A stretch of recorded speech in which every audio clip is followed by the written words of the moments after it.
और तुम किसके फैन हो यंग मैन? तुम अपना भी तो बताओ। मैं तो ओलिवर काइन, लुइस फिगो और जेडिन के फैन हूँ। वो शान इचका कर बोला, ये क्रिकेटर बड़े बोरिंग होते हैं। क्यों? स्टीव हैरान हुआ। क्यों का क्या सवाल है? बस बोरिंग होते हैं। ये तुम्हारा घर है? स्टीव ने इधर उधर देखते हुए पूछा। नहीं, ये मेरी खाला का घर है, मैं तो छुट्टियों पर आया हुआ हूँ। अच्छा, क्या तुम ब्रिटिश हो? आपको कैसे पता चला? अब की हैरान हुआ था और हैरत से उसने सवाल किया था, तुम्हारा लहजा और शक्ल ब्रिटिश वाली है। मैं न्यूकासल में रहता हूँ इसलिए मेरा लहजा इंग्लिश है, वरना दरअसल मैं स्कॉटिश, पाकिस्तानी और फ्रेंच मिक्स हूँ। मेरी दादी स्कॉटिश थी और दादा पाकिस्तानी, जबकि मम्मा फ्रेंच है। न्यूकासल में घर है तुम्हारा? स्टीव को इस तेज तरह हाजिर जवाब बच्चे में बहुत दिलचस्पी महसूस हो रही थी। जी, मगर वो मेरे डैड का समर हाउस है। मेरा असल घर कराची में। रियान को हर बात तफसील से बताने की आदत थी। क्या हॉबीज है तुम्हारी? रीडिंग, फुटबॉल और पेंटिंग। वो बेनियाजी से बोला और फौरन सवाल आया था। और फ्रेंड्स के साथ एंजॉय करना। वो अपने साथ कॉलेज में बोला, क्या एंजॉय करना? इसे अब इतने सवाल पर उकताहट होने लगी थी। ज़ाहिर लाइफ एंजॉय करना, और क्या एंजॉय करना? वो अपने लहजे की उकताहट छुपाना सका और ना ही छुपाने की कोशिश की थी। लगता है तुम्हारे फ्रेंड्स काफी डरपोक हैं। वो इर्द गिर्द निगाहें दौड़ा रहा था, इसलिए भाग गए। हाँ तो अच्छा किया ना, उन्होंने कम से कम फजूल की तफ्तीश से तो बच गए। निहायत चले बुने अंदाज में रियान ने जवाब दिया था। वैसे मैं भी फ्रेंड्स पर किसी जमाने में बहुत इंतजार करता था, मगर बाद में पता चला ये सब वक्ती ताल्लुकात होते हैं, मुसीबत में सब साथ छुड़ जाते हैं। पता नहीं, रियान ने शाने उचकाते हुए जवाब दिया। ठीक है, मैं चलता हूँ, मगर इतना याद रखना, अगर कभी क्रिकेट खेलने का इरादा हो तो मेरे पास जरूर आना। वो गेंद इसके हाथ में थमाते हुए बोला, मैं तुम्हें सिखाऊंगा ये गेम। रियान ने जवाब नहीं दिया और स्टीव को जाते हुए देखने लगा। इसके पास इसके फजूल बातों के जवाब में कहने को कुछ भी नहीं था, या शायद वो जवाब देना ही नहीं चाहता था। इसकी निगाहें रहीम बख्श के खून में लथपथ वजूद से नहीं हट रही थी। हैरत और सदमे से गूंग वो पट्टी पट्टी आंखों से अपने बाप को देख रही थी, जिसकी चारपाई मोहल्ले के चंद मर्दों ने उठा रखी थी। इसका बाप छोले चावल लेने के लिए सड़क के इस पार मौजूद रेहड़ी की जानिब जाते हुए एक नशे में धुत ट्रक ड्राइवर की मामूली सी गलती का शिकार हो गया था। इसकी और इसकी माँ की जिंदगी इस वाक्य के बाद बिल्कुल अंधेर हो गई थी। वो दोनों इस भरी दुनिया में तनहा रह गई थी। चंदे की रकम से जब रहीम बख्श के कफन दफन का इंतजाम हो तो साबरा का दिल कट कर रह गया। घर में खाने को कुछ न था, ना ही इसके पास कोई नकदी थी। चंद रुपए रहीम बख्श की जेब में थे, जो इसके एक्सीडेंट के बाद राहगीरों ने उचक लिए थे। चंद रोज तो खाना हमसायों के जहां से आता रहा, कुछ चाहने वालों ने इनके हाथ पर जाते वक्त तरस खाकर चंद एक नोट भी रख दिए थे। सो एक महीना तो इनका गुजारा चलता रहा।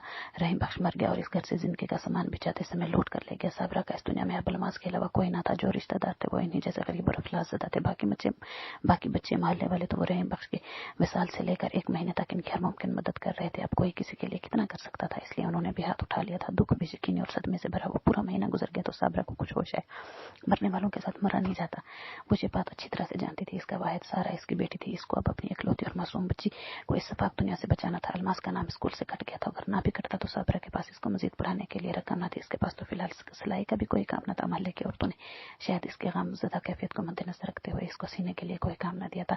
अपनी सुबह हाली और मुमकिन अफाकों से बचने के लिए साबरा ने मोहल्ले की औरतों से काम मांगना शुरू कर दिया। कुछ औरतों ने इसे सिलाई के कपड़े देने शुरू कर दिया। अलबत्ता चंद एक औरतें, बशमूल रिजवी साहब की बेगम ने इसको सुहाग, गुजरी और बेवा का नाम देकर काम देने से इनकार कर दे। मुबादा एक बेवा औरत के सिले हुए कपड़े पहनकर इनके हंसते बसते घर को भी किसी की नजर न लग जाए। साबरा के लिए ये सूरत हाल निहायत तकलीफ देती, मगर वो अपने नाम की लाज रखते हुए साबरा नाम के मुताबिक इसने सब्र किया था।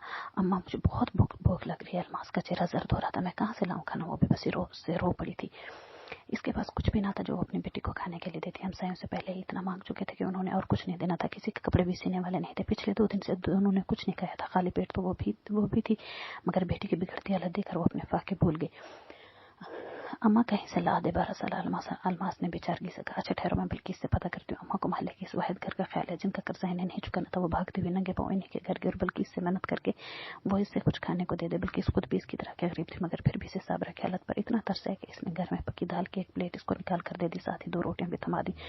भागम भाग घर पहुंची और अलमास के मुंह में लुकमे डाले, मगर मुसलसल फाके से अलमास की हालत बेहद बिगड़ चुकी थी। वो जो खाती बाहर निकाल देती थी और इस बात ने साबरा के हवास मुअत्तल कर दिए थे।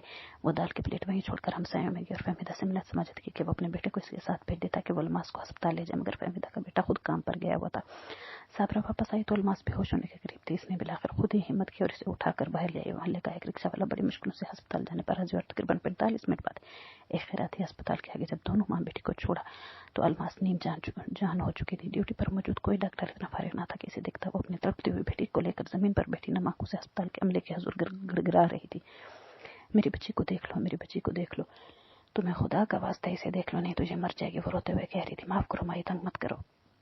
वो डॉक्टर भी तंग आकर बोले, अपनी बारी आने पर डॉक्टर साहब देखेंगे। वो अपनी बेटी की हालत देखकर रोने लगी। तभी अस्पताल का मेन दरवाजा खोलकर एक लड़की अंदर दाखिल हुई। इसने अपने स्याह बालों को केचर में बांध रखा था और निहायत वकार से चलती हुई रिसेप्शन की जाने भाई। जब दफातन इसकी निगाह एक कोने में पड़ी रोती हुई साबरा पर पड़ी।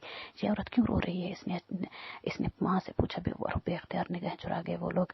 मैम, वो इसकी बेटी की हालत बिगड़ रही है। क्यों? इसने हैरत से सवाल किया। फिर सूरत हाल समझते हुए बोली, जाओ और फौरन किसी डॉक्टर को बुला कर ले आओ। बीबी, क्या मसला? इसने रोती हुई साबरा से पूछा। मेरी बच्ची मर रही है, कोई डॉक्टर देखता है नहीं, मैं क्या करूँ? फिक्र नहीं करो बेबी, मैंने डॉक्टर को बुलवाया है। ये मेरे शोहर का अस्पताल है। साबरा ने चौंक कर से देखा। जहाँ तुम्हारी बच्ची का बेहतर इलाज हो जाएगा। वो कह रही थी। जब एक डॉक्टर वहां पहुंच गया। यस मैडम, आपने बुलाया था? मध्यम लहजे में पूछने लगा। जी बच्ची, इसको फौरन दिखे और मुझे इस सिलसिले में कोई शिकायत नहीं मिलनी चाहिए। ऑल राइट, वो कदरे रोब से बोली। तो डॉक्टर ने फौरन सर हिला दिया। आप फिक्र न करें मिसेस सी, मैं खुद इस केस को देखता हूँ। अलमास ने बंद होती आंखों को बेमुश्किल खोलते हुए इसने इस खुश शक्ल औरत को देखा, जो कहीं से भी 20 से ऊपर की नहीं लगती थी। ये इसकी रानिया अजीम वकार से पहली मुलाकात